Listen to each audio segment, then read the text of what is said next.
And friends in Germany, and a very good afternoon to all our participants joining from India. Thank you for joining us today for the webinar Accelerating the E-Mobility Transition in India and Germany, Infrastructure, Battery Production, and Future Trends, organized under the Make in India Mittelstand program in association with our MIIM Knowledge Partner Rodal and program partners for today, ACMA, VDMA, BEM, and Invest India, and today's industry expert, FlixBus. I am Mona Desai Thansher, your MIIM coordinator in Germany, and I will have the pleasure of taking you through today's session. Before we continue, some technical aspects of our program. The following functions are available to you. In the upper right-hand corner of your screen, you will find the control panel. Here, you can adjust the audio settings and choose, for example, between your headset and the computer audio. Further down, you will find the dashboard with the question panel. Here, we request you to post your questions, and we shall take these up in the last leg in our Q&A session. For those who are joining us for the first time, allow me to very briefly introduce you to the Make in India Mittelstand program. MIIM, as it is fondly called, is an initiative department for promotion of industry and internal trade, and the Embassy of India in Berlin. MIIM provides a platform that integrates a wide range of service supports for German Mittelstand companies and family-owned enterprises. It is part of the Make in India initiative of the Indian government. In today's webinar, our expert speakers will provide in-depth insight on the e-mobility and EV industry, focusing on how the changes can streamline operations and enhance your profitability. We shall commence today's webinar with an address by Dr. Dinesh Antil. Dr. Antil is the first Secretary, Economic and Commercial Wing of the Embassy of India in Berlin. Dr. Antil, we are delighted to have you join us today and give us the welcome remarks. Thank you, Manaz. Ladies and gentlemen, on behalf of the Embassy of India, I extend a very warm welcome to all of you to this webinar on accelerating e-mobility transition in India and Germany. We are thankful to the experts and industry association leaders that join us today as speakers. I'd like to begin by stating the obvious. India and Germany today stand at a pivotal moment in the global transition towards sustainable mobility. As the two major economies in the world with strong industrial foundations, our partnership in electric mobility is as timely as it is essential. India is now the third largest automobile market in the world and is one of the fastest growing e-vehicle markets. With EV sales growing rapidly and ambitious targets such as achieving a 30% share of electric vehicles in new sales by 2030, India represents both a significant opportunity and a critical partner in global clean mobility transition. Germany, on the other hand, brings world-class engineering, advanced manufacturing capabilities, and deep expertise in automobile innovation. The collaboration between our two countries, therefore, combines scale with technology, demand with innovation, and policy ambition with industrial strength. This partnership was further strengthened during the visit of Federal Chancellor, His Excellency Friedrich Merz, to India in January 2026 with a large industry delegation. During this visit, among other areas, both countries committed to a shared vision for resilient, sustainable, and future-ready mobility systems. Ladies and gentlemen, a key pillar of this cooperation is critical minerals and battery technology. Electric mobility depends fundamentally on secure supply chains for critical minerals, and recognizing this, India and Germany signed a joint declaration of intent to collaborate across the entire value chain of critical minerals, from exploration and processing to recycling and innovation.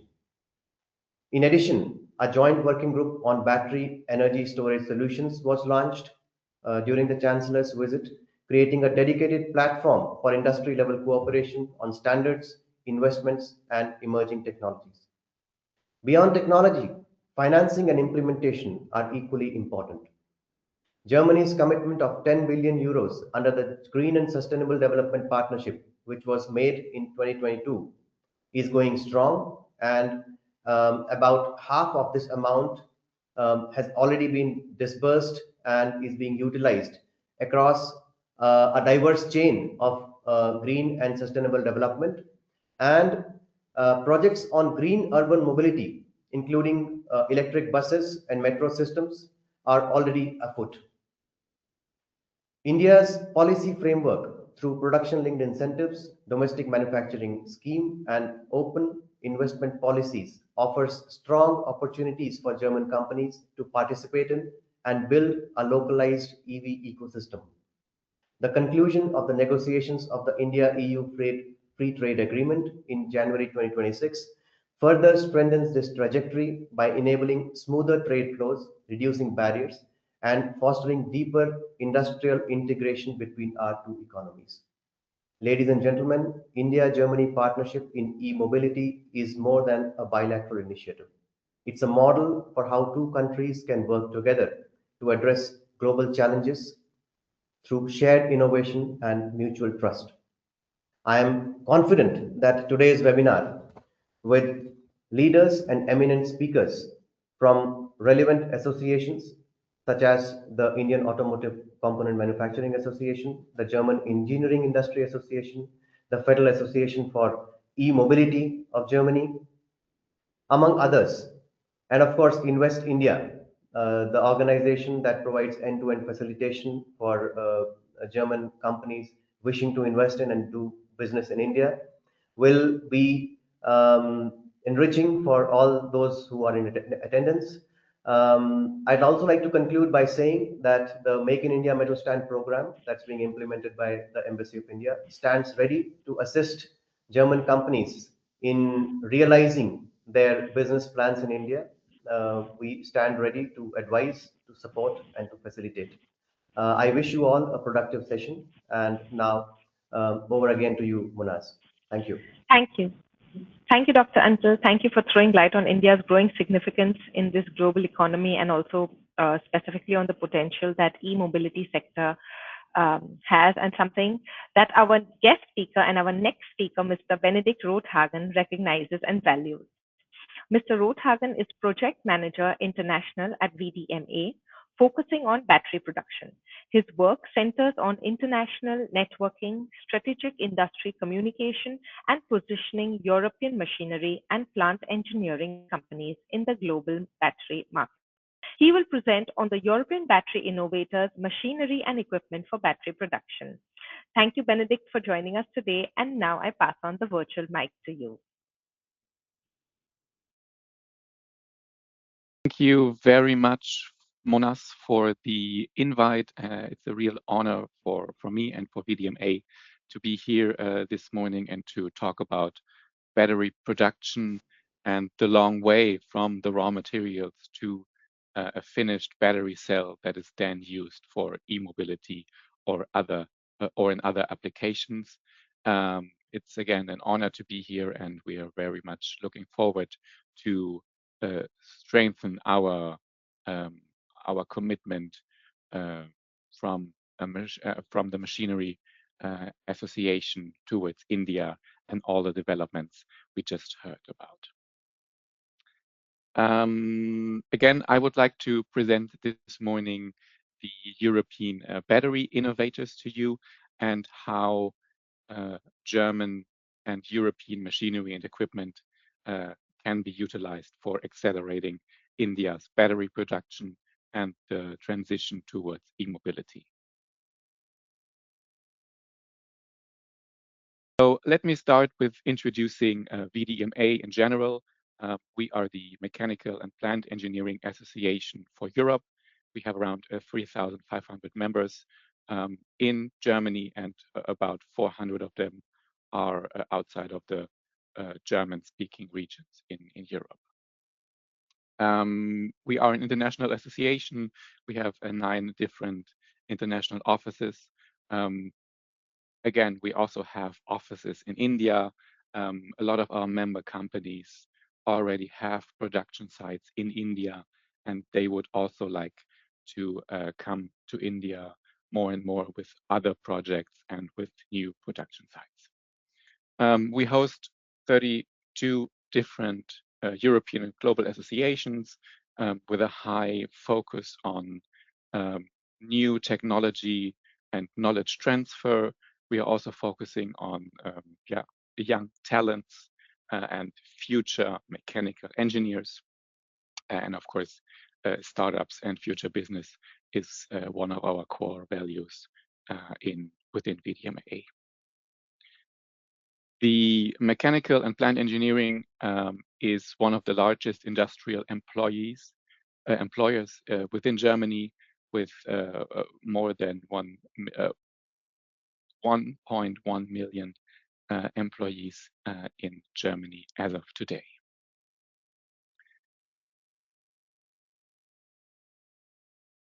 I work in the battery production division within VDMA, and within this division, we have around 180 member companies that are producing machinery, equipment, and components along the entire value chain of battery production. So this starts with the electrode and cell manufacturing, and it ends with the module and pack production, which is then put into a car, into other e-mobility applications.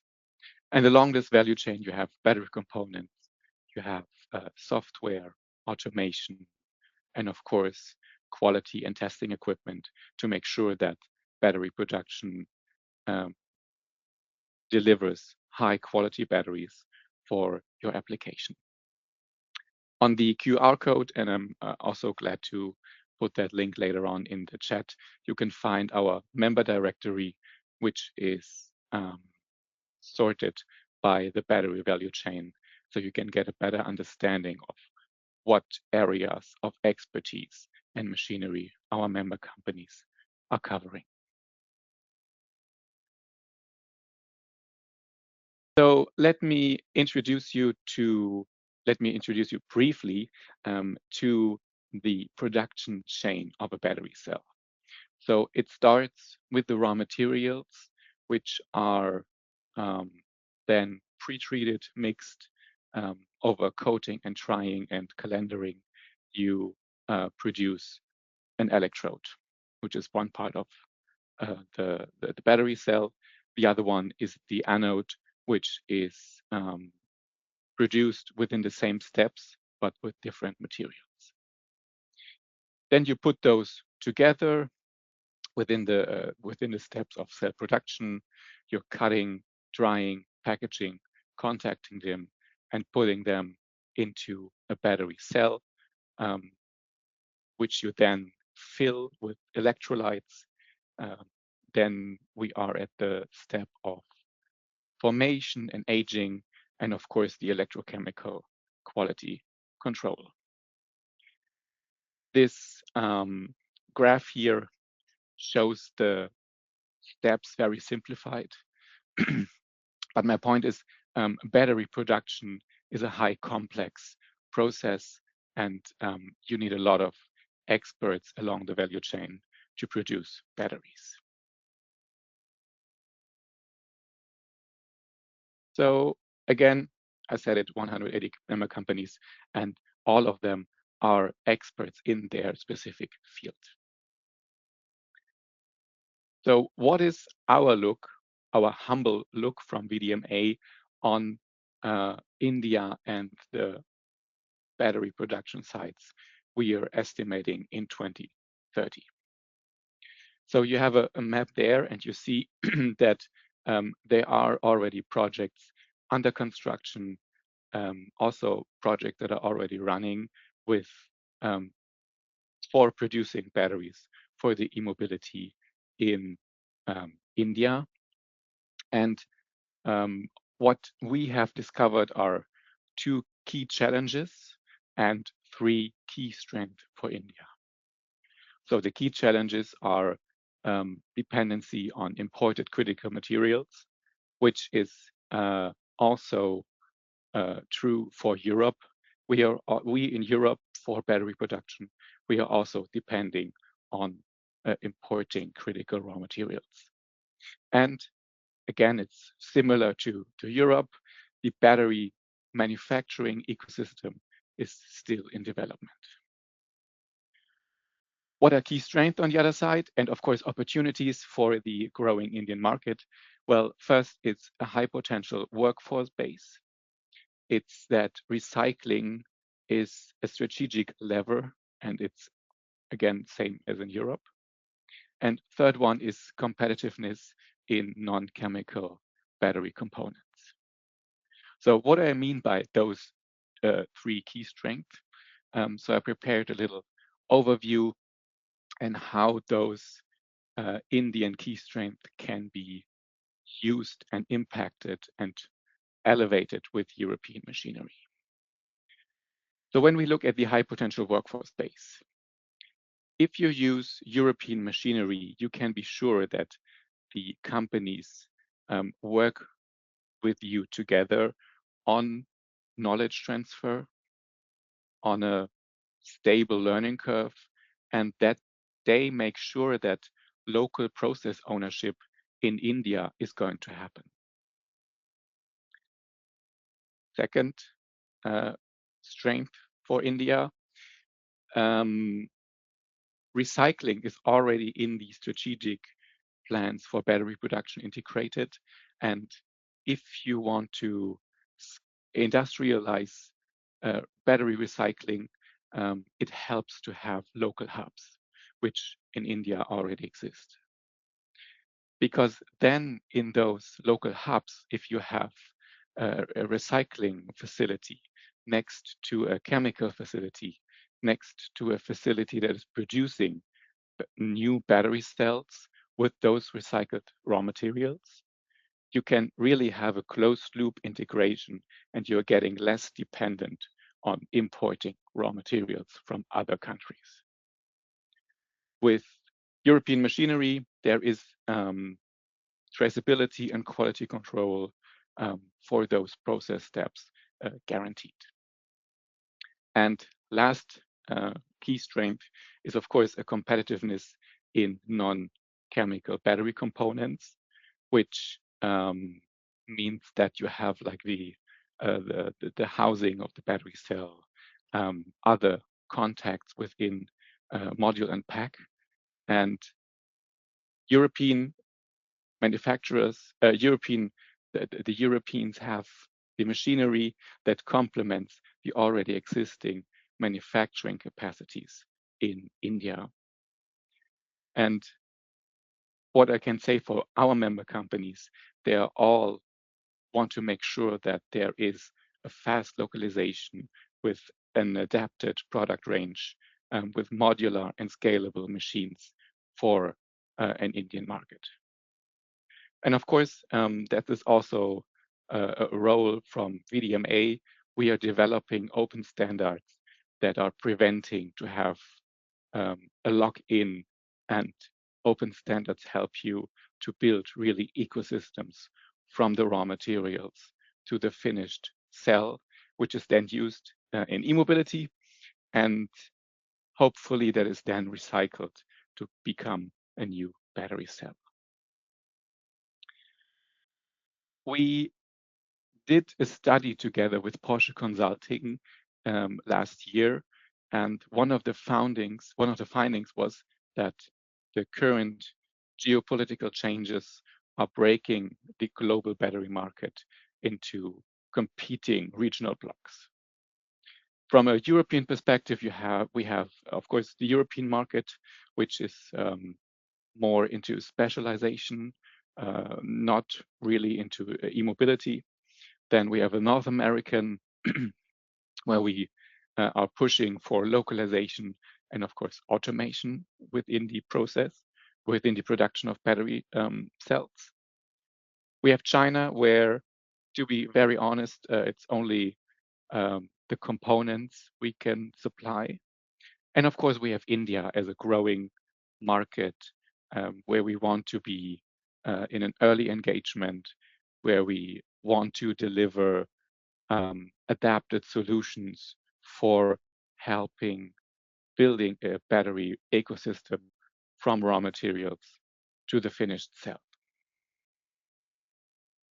And as I'm coming to my last slide, if you want to have a better understanding of what we estimate for battery manufacturing within the next 10 years, I can highly recommend you the already mentioned study we did together with Porsche Consulting. I'm happy to also post the link here in the chat or afterwards. And it gives you an understanding of how battery manufacturing 2030 plus will look like. Last one, I want to invite you all to the first German pavilion at a battery show in India, which will take place October 22nd, 24th this year in Greater Noida. So I will be there, come around and have a look at the products that German manufacturing companies can help you with. My contacts and the contact of my team lead. And with that, thank you very much for having me this morning. Thank you, Benedict. Thank you very much for even that invitation. I'm sure a lot of people will take you up on that offer. But thank you for that high-powered foray into the innovative possibilities of present-day battery production technology. And now moving on from all the theory to application. Let us welcome Mr. Abhishek Bansal, Invest India, to guide us through the highs, lows, and side turns of investing in the sector. Mr. Bansal is Senior Manager for Auto EV at Invest India. Prior to this role, Abhishek has been working across business roles for Fortune 500 companies. He was hired as part of the Stanley Leadership Program in the US, where he has worked with CXOs across the company on corporate strategy for North America and Asia. In the recent months, he has been actively engaging with the entire EV ecosystem, helping Indian and global companies with strategic partnership, policy advocacy, and fundraising. He works closely with global investors to enable market entry and accelerate capital deployment in India's energy ecosystem. Abhishek, thank you very much, and we are very happy you to join us today and read your address. Thank you, Monas Desai, for having me here today. Good afternoon, good morning, everyone. My name is Abhishek, and I am part of the automotive and EV division at Invest India. For those of you who don't know, Invest India is the national investment promotion and facilitation agency under the Ministry of Commerce, Government of India. And today I will walk you through how the Indian automotive market looks like, what are the new trends which we are seeing within the automotive and the EV value chain, and also talk about some of the opportunities for Mittelstand companies in India. So if we look at the Indian automotive sector overall, we are the third largest in the world with an overall market size of $240 billion. Out of this, the auto component sector contributes $80 billion, and we are one of the largest exporters from a passenger vehicle exports as well. Some of the leading companies who are exporting their units out of India are Maruti, Hyundai, and Skoda Volkswagen. Automotive sector also happens to be one of the biggest employers in the country and contributes to roughly 7% of contributes to overall roughly 7% of our GDP. If you look at the automotive cluster, we have a vibrant cluster with companies spread across the country. We have roughly 1,100 companies in the automotive and the EV value chain. From the northern part of the country to the southern part of the country, we not only have the leading OEMs, but also tier 1, tier 2, and tier 3 suppliers present across the country. Some of the recent market trends have been seen across the rural part of the country. While there's been increased vehicle adoption in the urban part of the country, in the last decade, we've been seeing a massive uptake in the rural part of the country. And if we see the domestic sales unit chart on the left side, a lot of these contribution is coming from the domestic OEMs. If we look at India a decade back, our auto ancillaries used to manufacture components like engine parts, body parts, which were non-specialized in nature. But in the last decade, there's been a massive shift where Indian companies are manufacturing parts which are tech integrated, parts which are AI controlled, and Indian companies now, auto component companies also have started exporting to countries like countries in Europe, to the US, and other countries in Asia. This is where we also see an opportunity for Mittelstand companies to contribute. As we see an uptake in the domestic sales unit uh, by OEMs, there is a requirement for Mittelstand companies to bring in their technology and work with Indian companies to help them expand further. This is a market bifurcation of what these different components look like. So the $80 billion auto component market is spread across various components like engine, body components, interiors, and while we have leading auto ancillaries in the country like Uno Minda, Motherson Sumi, Krishna Maruti, a lot of these companies have had very successful joint ventures in the country, and through these joint ventures they supply to domestic OEMs and also global OEMs. All of this growth has been made possible by various key government initiatives. So from the first automotive mission plan, which was announced in 2005, which basically laid a roadmap of how the automotive sector is going to shape in the coming years.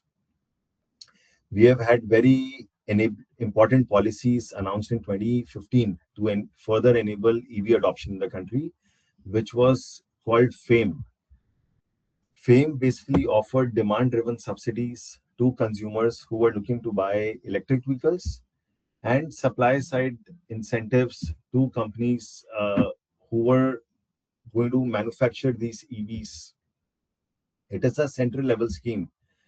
In its current form in 2025, FAME policy is also known as the PM e-drive, under which the idea still remains the same, that we want to have faster adoption for EVs in the country, and we want to further enable manufacturing of these EVs in the country.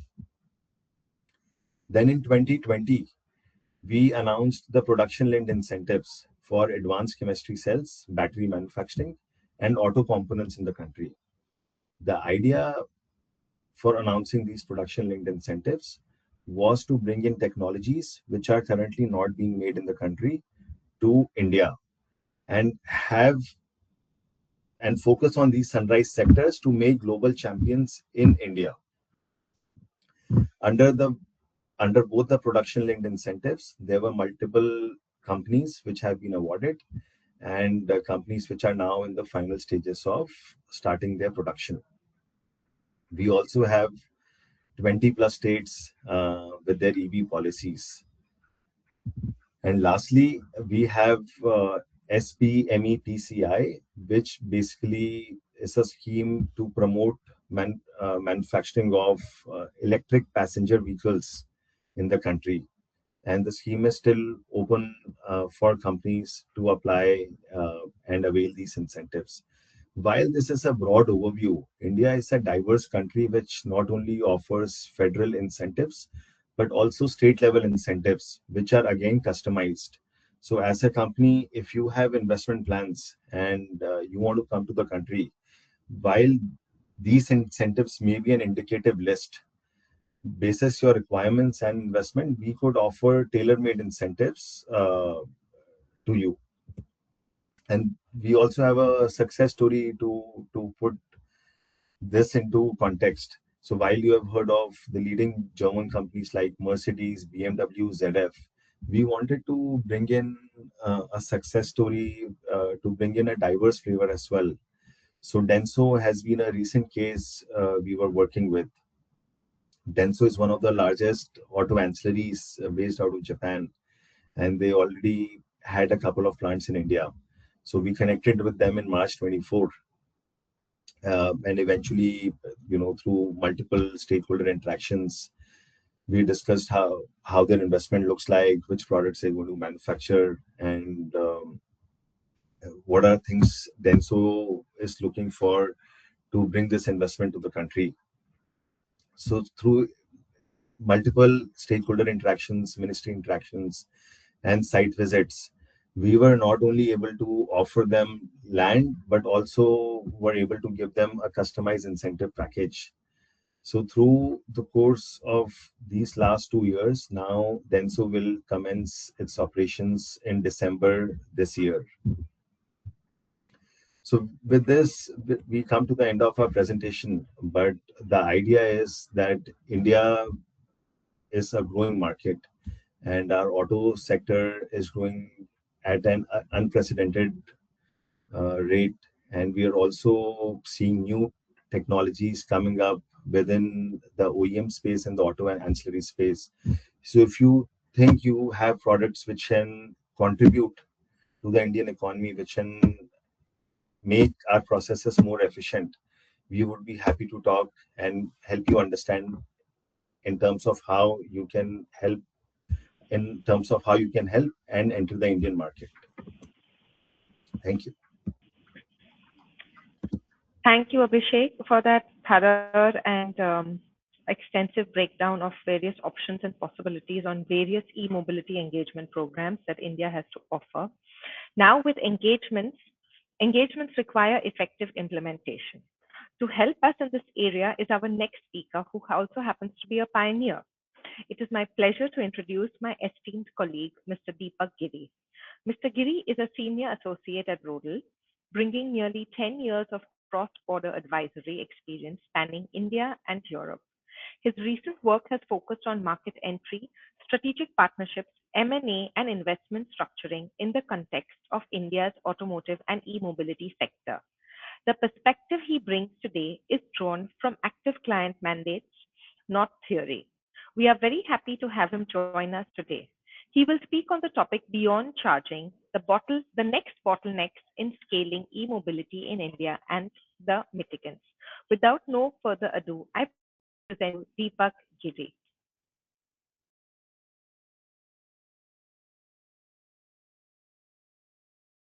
Deepak, you're on mute.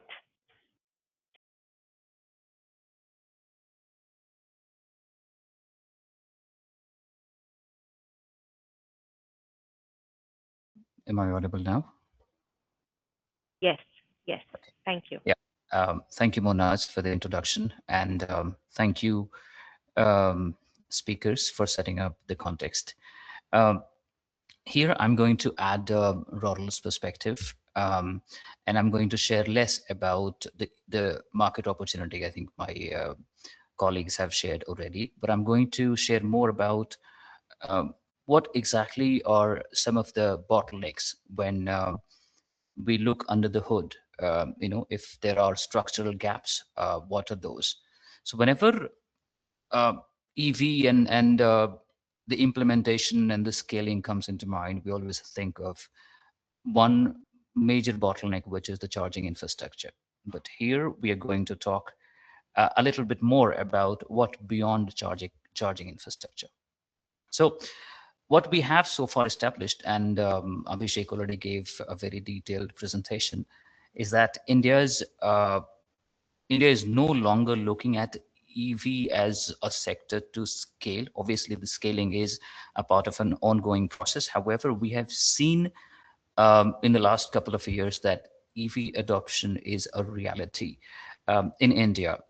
And in 2025 alone, more than 2 million EVs were registered in India, which indicates that the growth is real. However, parallel to the growth, we also have some structural challenges, and these challenges will become, I won't really call them as challenges, maybe it's more to set up the context, but this could be seen from the lens of areas of opportunities, that gaps that need to be fulfilled. So I'm going to talk about a few of these gaps or bottlenecks or challenges, as you want to name them. And one of the challenges is to look at the storage target. I mean, right now India has set up a very ambitious target, and where we stand right now is just about 2% of that target that we need to meet by 2032.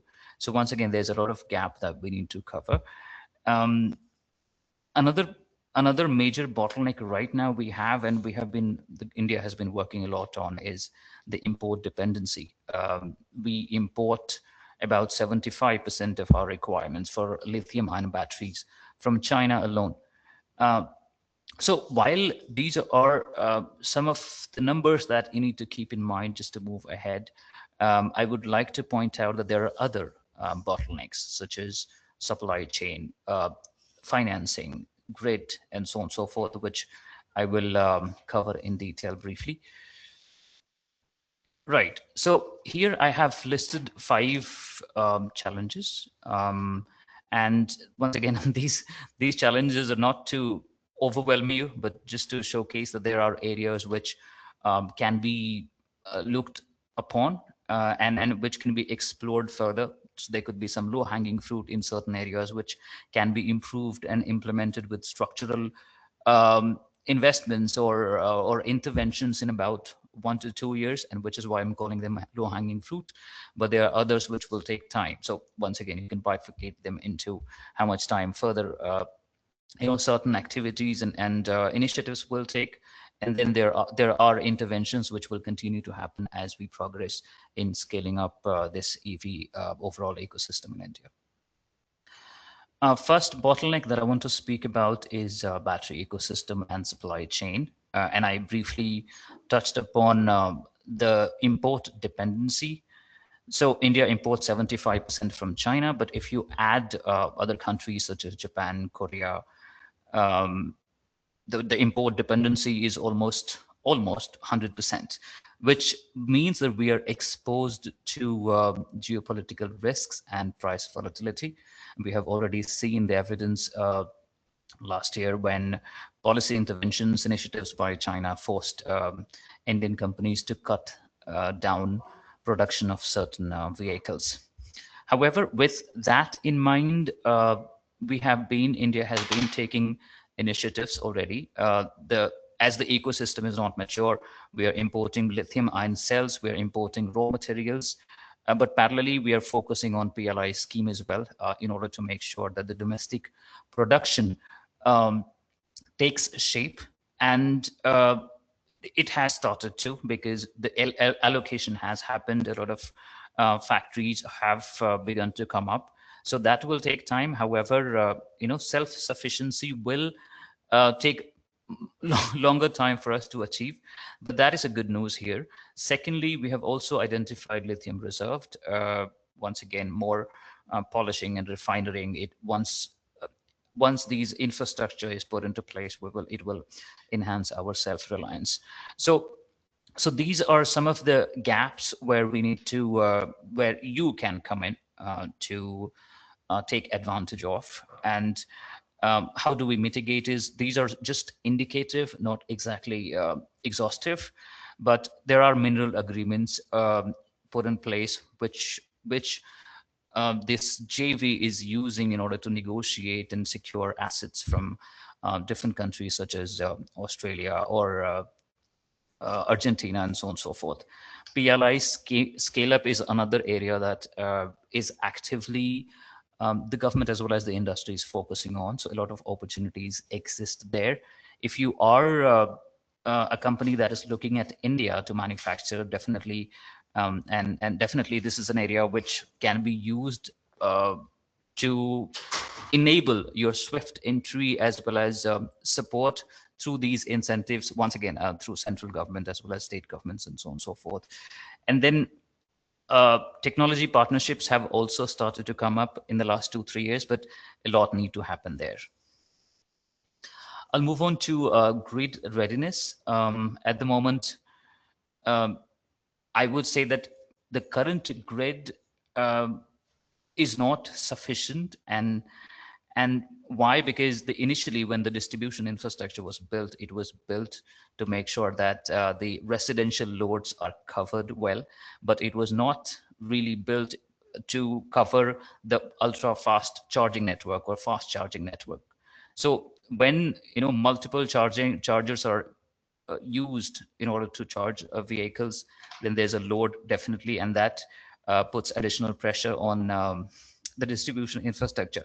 So which is where the mitigant path could be that, that there should be a lead forecasting by discoms, so that when in future when such infrastructure is planned, the forecasting and the forecasted numbers should be used to integrate into the implementation.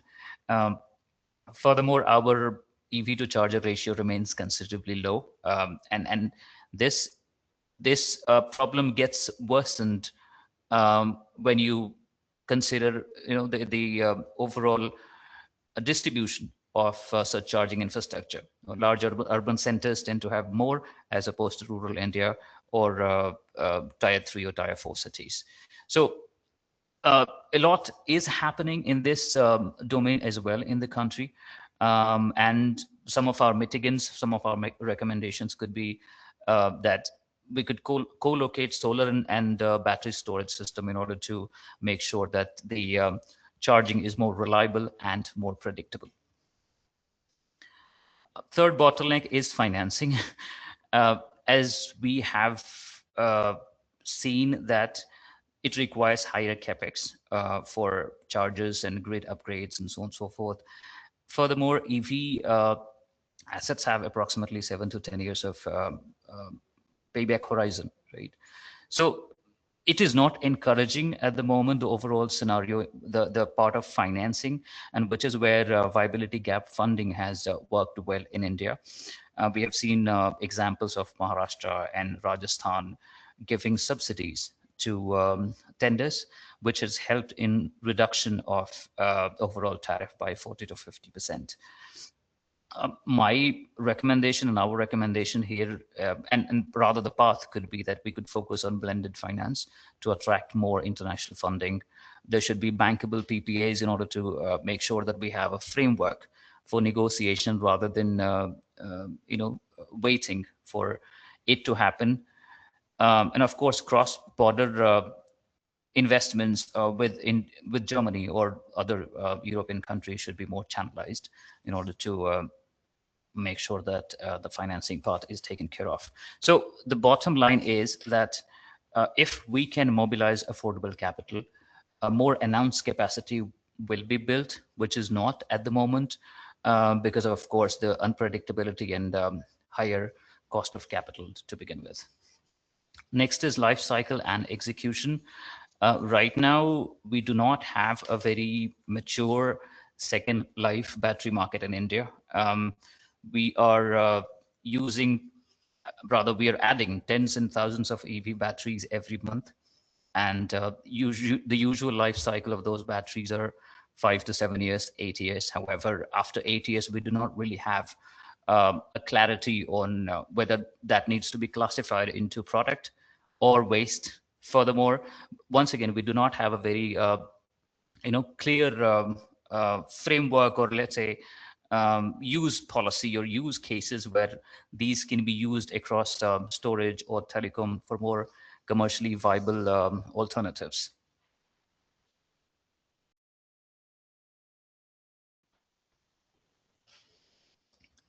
Next is execution complexity. This last bottleneck no one talks about. This is essentially the coordination, because e-mobility sits at the intersection of central government, state government, industries such as power, automotive, urban planning, finance, telecom, so on and so forth, which means industry together with central government and state governments, they have their own mandates which need to work in a unison, not in isolation. And at the moment, there's no single authority that owns the full stack. Furthermore, there are challenges in terms of the operationalization of charging sites. So specifically in dense urban areas, getting a charging site complete from concept to operations can take about 6 to 18 months because of permitting, landlord negotiation, and utility connections, and so on and so forth. So overall, I want to conclude here is with the very idea that I started with, that India's EV ambition is real, it is growing, We have seen the change in the last 1 year. We were not expecting, I mean, 5 years prior, if you spoke about EV implementation and growth in India, we would really be hesitant to say that in 2025 the number will cross 2 million.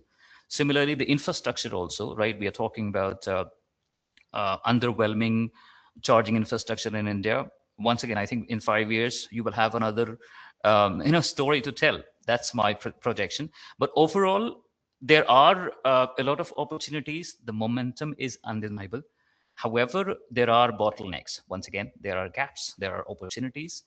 And these opportunities or problems are not showstoppers. They are predictable in nature. I mean, you know what these bottlenecks could be. And once you know it, you can solve it in, rather we can solve it at the foundation stage rather than retrofit it in a system which is already running at scale. So if you are a company, a German company, which are looking at the Indian market and want to understand more about where it is and where it may potentially grow, where are the specific opportunities that you want to use, where are the financing where you can contribute, you can join in order to make sure that you enter the market at the best time. Of course, we are here to help you, including Rodel and Partner. Please feel free to connect with us, and we'll be happy to discuss anything you might need. Thank you.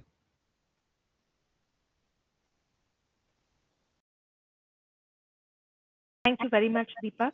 Thank you for taking us through your presentation, and I'm very confident that all our viewers here have come away both wiser and more enthused about this sector and entering into this market. And now on to our final speaker, Mr. Surya Khurana.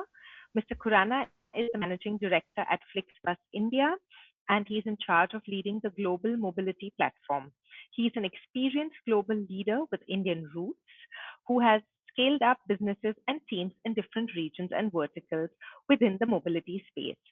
His core competencies include product launches, supply and demand growth, business strategy and planning, public policy, strategic partnerships, and business development, as well as B2B and B2C sales. Before returning to India, Surya was a product manager lead for Uber, working with global advertisement team, prior to which he was spearheading strategy and global expansion for Uber's high-capacity vehicle, Uber Bus offerings. Mr. Khurana, we are very eager to hear you and your growth trajectory in India. We extend a very warm welcome to you. The stage is all yours.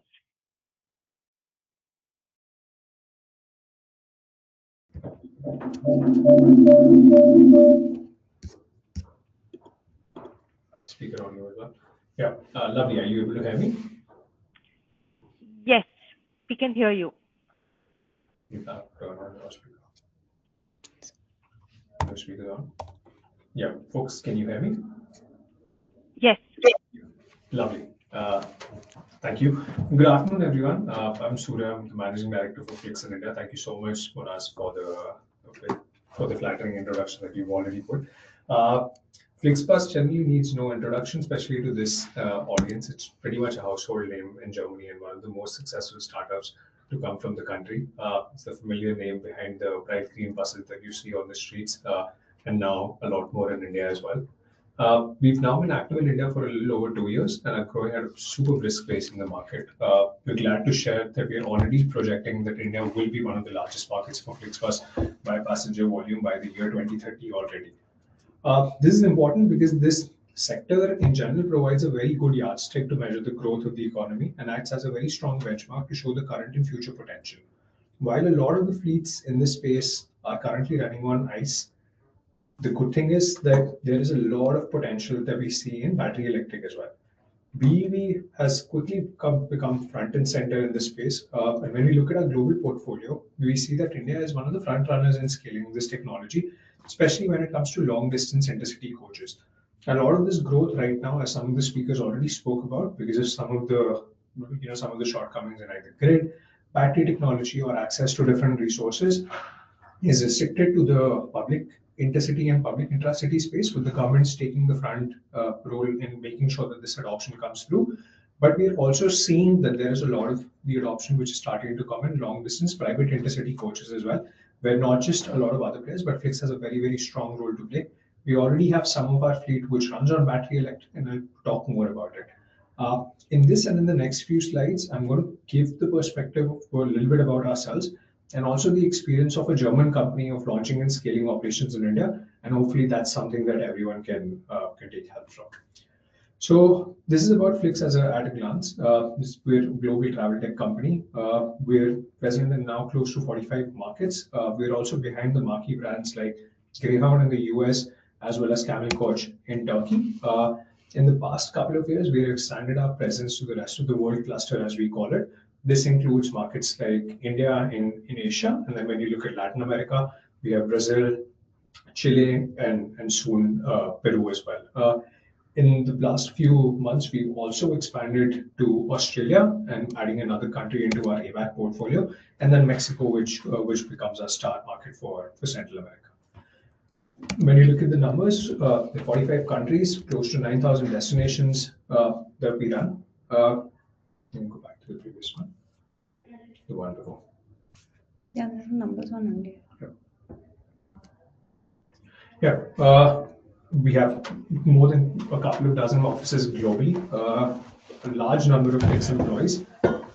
And then when we look at the total number of passengers that we have in the last couple of years, in the last year, we did just one short of 100 million passengers that we were driving in India, in the world.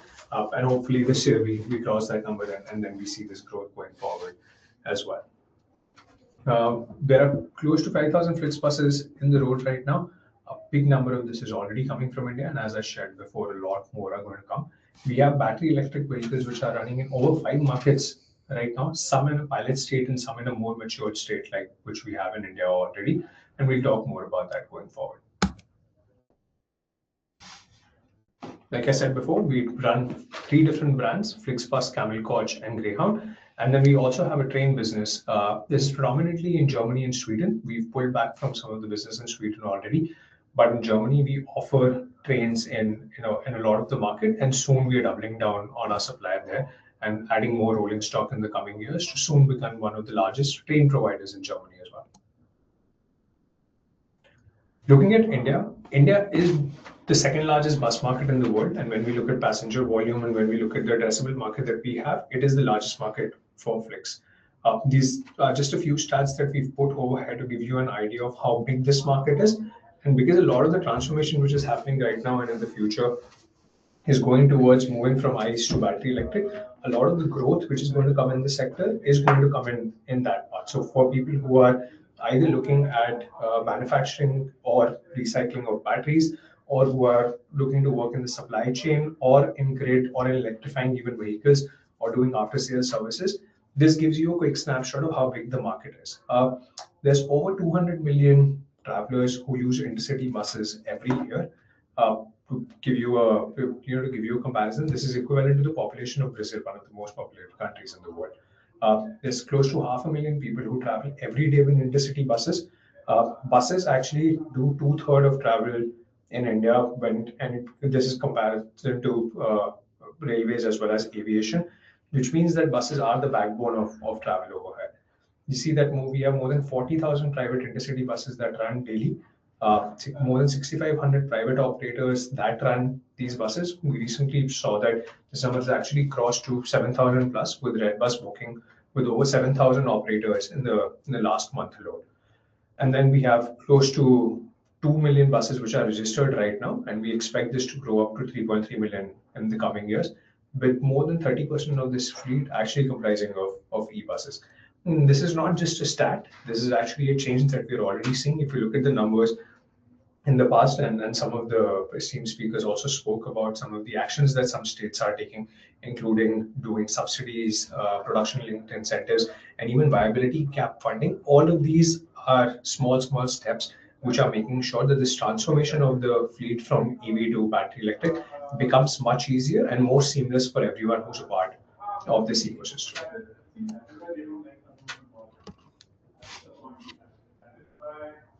A little bit about Flix India. We launched in 2024, so it's a little over 2 years for us right now. These are the three things that we speak about ourselves. We're asset light, we're tech enabled, and we're partnership focused. All three of these are very, very important. And from the lens of a company which has moved at a very, very quick pace in India, all three of them have actually enabled us to one, enter the Indian market and then also be successful over here for the years that we've already passed. We're connecting over 300 cities. We have more than 1,600 stops. We work with 60 plus local partners, and we have close to 300 buses on the road. The middle section is what I want us to focus on, which is that we have zero owned buses. We have an asset light model, not just in other markets, but also in India. What this helps us in doing is working with partners over here who understand and know the business. Sometimes when international brands are trying to enter India, and more so when we come with the perspective of coming in and thinking that we know what the market needs and we know it better, we kind of end up making it tough for everyone who comes in. And a lot of times, the local and the cultural nuances are ones that you're not able to figure. And even for a team like ours, which is mostly indigenous and comes from the market, it was important for us to find partners and find SMEs over here in India who we could partner with and help ensure that we are able to bridge the two things together, which is the tech enabled platform that Flix gets, as well as the local expertise that the bus partners and the operators over here had. We've extended this not just to bus partners, but also to OEMs, to bus bodybuilders, to manufacturers and infrastructure providers in India. And in all cases, you see that this mix of having a partnership-led approach that Flix has, which is that we bring the tech, we bring the expertise of how to scale, and also bring the capital, and we rely on local partners who want to grow and expand with us and tap into their entrepreneurial abilities to be able to grow these businesses. That's something that has worked really well for us. And for the folks who are listening to me right now, I would love for you to also experiment this as you're looking at your go-to-market plan in India to find the right partners to work with. They often know what the local nuances are and what are the loops that you have to jump through in order to get your business up and running in the market. And that for us has been a very, very strong strength, not just to enable strong operations, but also to make sure that we're growing at the pace that we want to. Our partnership model is very unique. Flix provides the tech, and we get the operations and the daily management from our bus partners.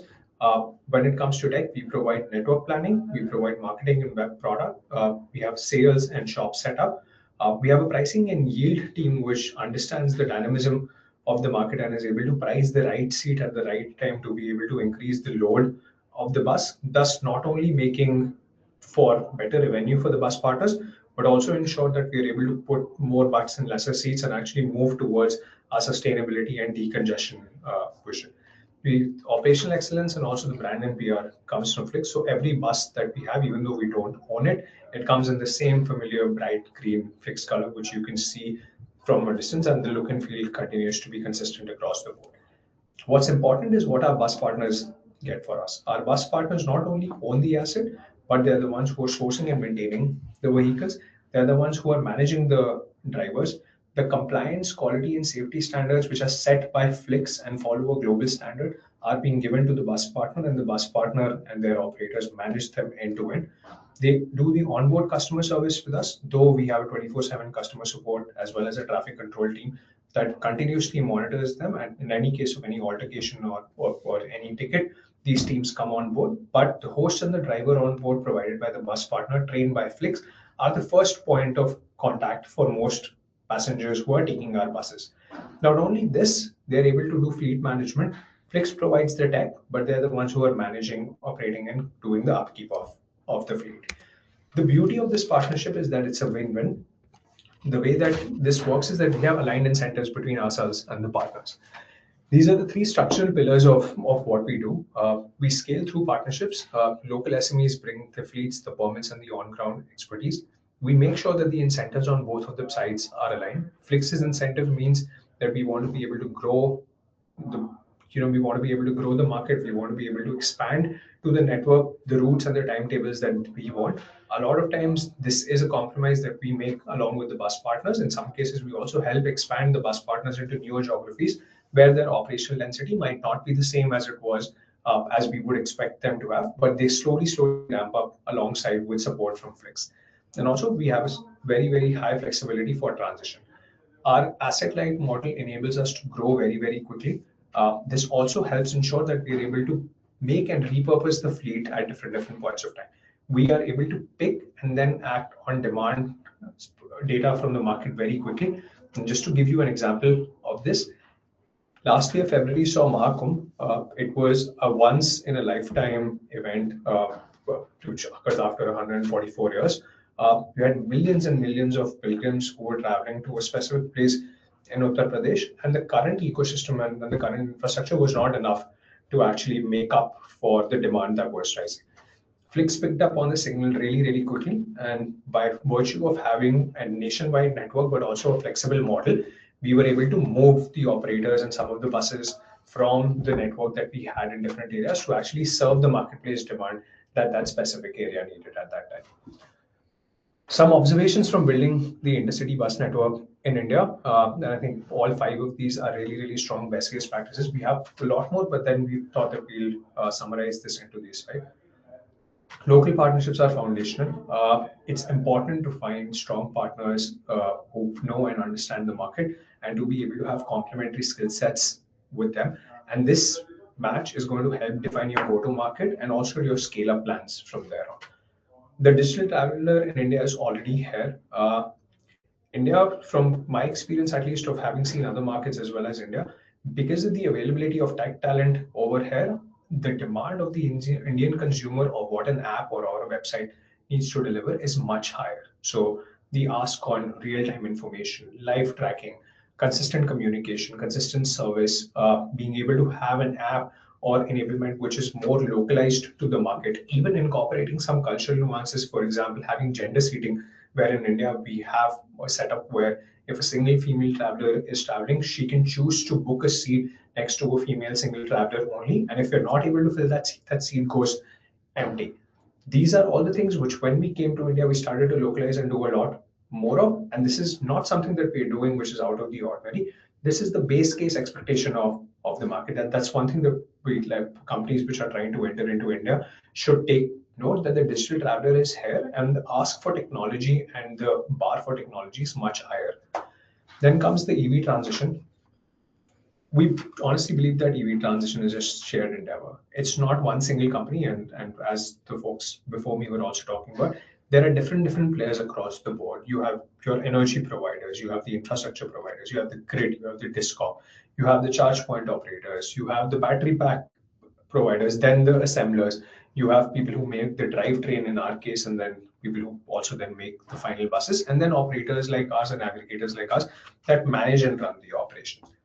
No single player can do all of it, and neither is the expertise for anyone, neither is the scale enough for them to actually take all of this on. This progress requires a lot of partnership. This partnership and collaboration happens across platforms, financiers, infrastructure providers, and most importantly, policymakers. The 4th point over here, and this is going to not come as a surprise to half of the audience, but as a surprise to the other half, is that India moves at multiple speeds. At no point can you define an instant and say that now at this point of time, everything is ready for us to go and pull the trigger on our launch or our expansion in India. Some aspects of what you need for your business to run perfectly will come in first. Some will be laggards and some will be the ones which you will have to kind of muscle through and actually bring out in the market. The same is the case with EV as well. There were things that came before, and it could be a vehicle, a running battery, a vehicle which runs 400, 500 kilometer plus, but then has an opportunity charge time of 2 hours. And then when you were looking at this industry 3 years back, you would think that charging infrastructure is broken, availability of parts is broken, spare parts and maintenance is broken, financing is broken, viability gap, funding is broken, resale is broken. So if you were to look at it at that point of time, you would see that different parts of this ecosystem were broken, and a naysayer would be more pessimistic than optimistic. But for the people who did take the leap at that point of time, they saw that different things which were broken slowly started fixing themselves, because not just the government, but also private players and ecosystem and players and stakeholders across the board want to come in and solve this. And that's what I'm trying to highlight with this point, that there's motivation and there is the need and also the determination to solve, but not everything gets solved at the same time. So you need to figure out what your lowest common multiple is and at what point of time can you pull the trigger. Once you get those signs, it's better to then pull the trigger than to wait for everything to get perfect, because that's not the nature by which the India market moves.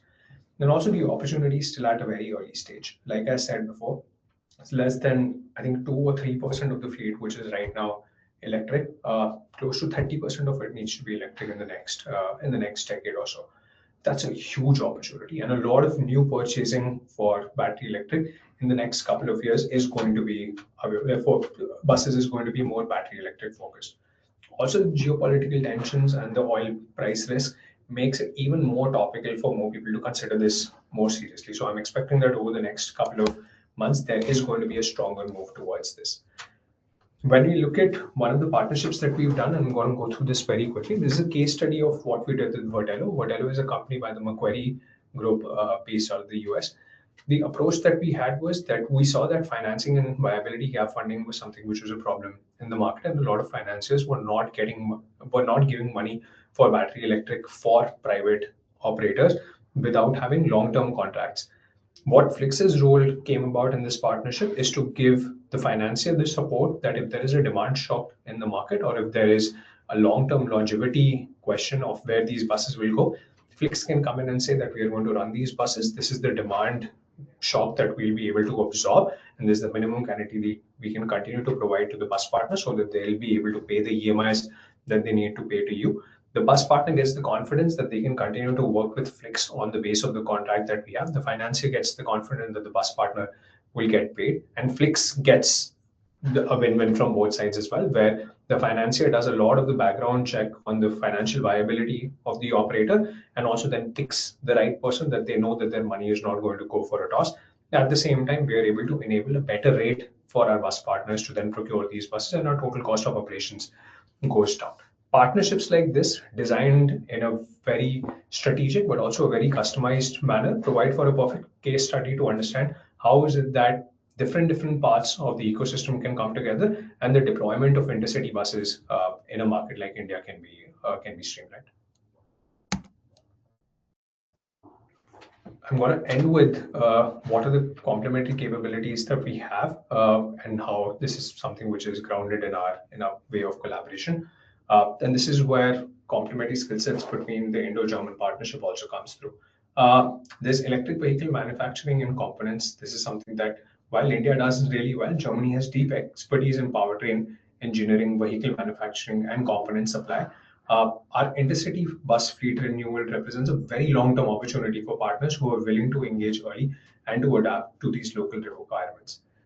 Charging infrastructure and energy infrastructure. Charging and energy storage for intercity transport corridors required a lot of specialized engineering and sustained investment.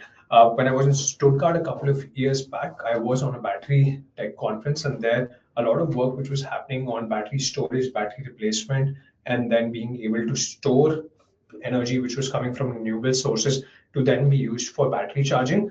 These were technologies which were being discussed. These are areas where the capabilities of the European market and the Indian market's opportunity are very well aligned, and I think this is a match that we should and companies should try to explore more.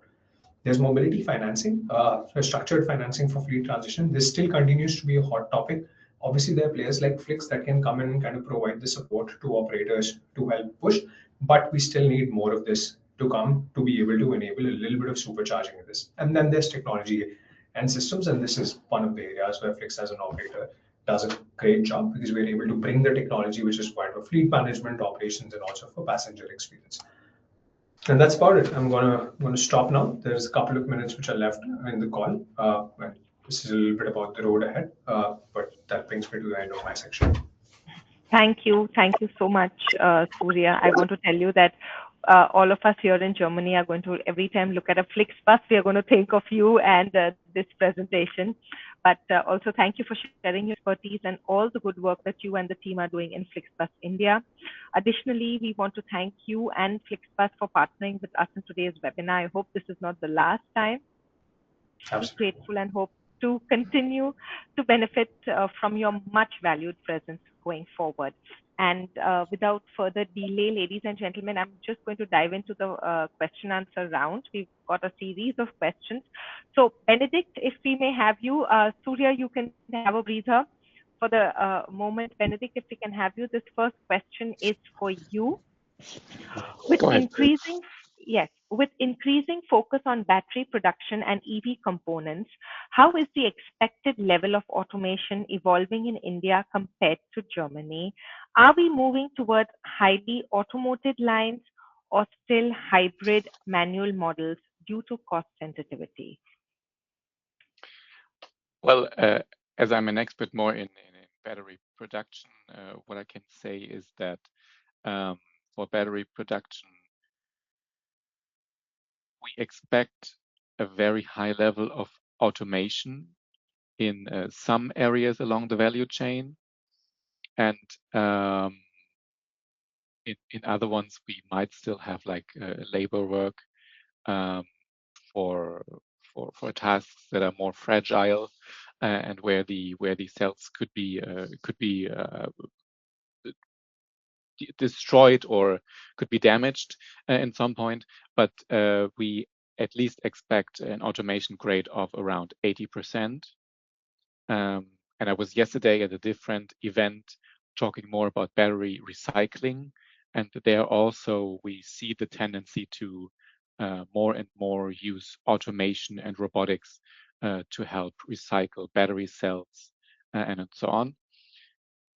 And to give you an idea of the EV components in general, I would also argue that automation will play a big role in scaling up and in industrializing the massive amount of components we need. So I would also say like 70-80% automation will be used in EV components in general. And Thank you. And one last sentence, I think that there is not a huge difference when it comes to automation and robotics comparing Germany to India. So both need to work on automation, and we expect a kind of a similar ratio in both countries. Thank you. Thank you so much, Benedict. Moving on, we have the second question to Abhishek. Abhishek, if we can have you, what specifically do Indian OEMs in e-mobility field or Indian EV suppliers need from German companies? If you can briefly touch base, I know you might want to dive deep into this, but still, for the benefit of those who are present, if you can just briefly touch base upon this. No, I'll keep it brief. So, I mean, from an OEM, Indian OEM and ancillary point of view, I think tech is very important, right? So if there's tech, be it ADAS, electronics, or anything which makes the vehicle more safe and efficient, companies are open, and we are open for discussions. Okay. Thank you. Thank you. I now invite Deepak Giri. Deepak, if you are still there, we have one question for you as well. Yes, Manoj. Thank you. Deepak, what are the most successful collaboration models between German technology providers and Indian manufacturing companies in the EV arena? I think this is actually what Surya was also trying to say, talking about the partnership model. I think this is your perfect timing and to shine. Yeah, I think that's a great question, Monas. And we're actually seeing a few collaboration models between German technology providers and EV manufacturers. And I can give you a few examples. One could be licensing and localization partnerships, wherein German firms bring core technologies while Indian partners localize the production, right? They also adapt local designs if needed, scale manufacturing, and so on and so forth. This model works because it reduces costs while preserving German IP and quality benchmarks. Second model I could think of is co-development and joint engineering centers.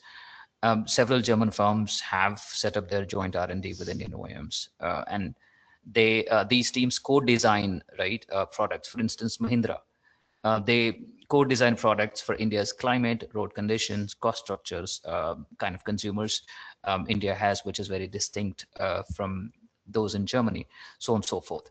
Third could be joint venture manufacturing for high value components. And when I say joint venture, it's not really limited to joint venture, but acquisition, if it allows you to, because this model, wherever the technology is sensitive, joint technology or acquisition basically gives you a control from technology side while production scaling at the Indian side.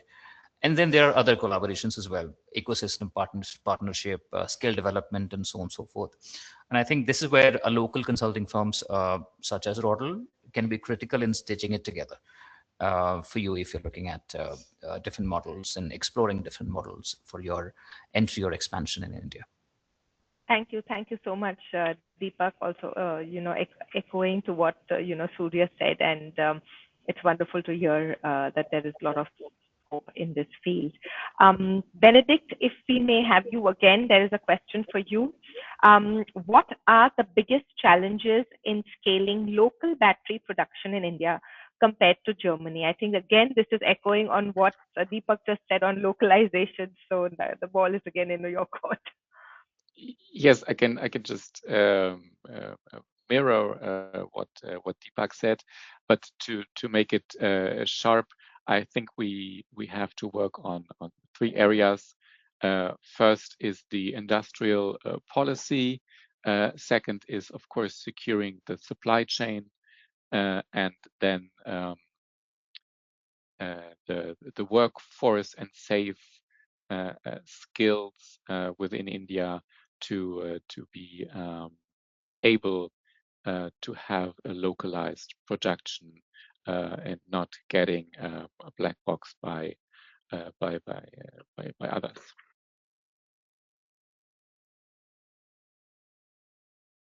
Thank you very much, Benedict, for that very sharp, as you said, reply. We have time to take up one last question. I don't want to eat into everyone's schedule. Abhishek, this last one is for you. What is the leverage that the Indian e-mobility industry can bring to the German Mittelstand with regard to this sector, and how can they work together? I think this is really wonderful. It's just all intertwining itself. So I think we'll have to call it a day with this one on your for Right. you to respond. That's a very interesting question. So see, I mean, India, is a very big and a very diverse market. So the OEMs and the ancillaries, the companies here can provide very high volumes. I mean, our two-wheelers alone, volumes going to millions. And India also happens to be one of the biggest exporters in most of these categories. So I think once the numbers are there with the economies of scale, it's also easier for German companies to scale up and then go to other markets. And that is what, and that is how most successful business corporations are built. Yes. Okay. Thank you. Thank you so much, Abhishek. And with this, ladies and gentlemen, we come to the end of this webinar. Thank you, dear speakers, for joining us today. And also thank you, dear attendees, for being such an engaged audience. And we hope you enjoyed this and it was of some worth your while. And our brilliant backend support team of Jessica for her unstinting support. So see you all soon, and a very thank you and a nice evening and a nice afternoon for all those joining us. Bye-bye.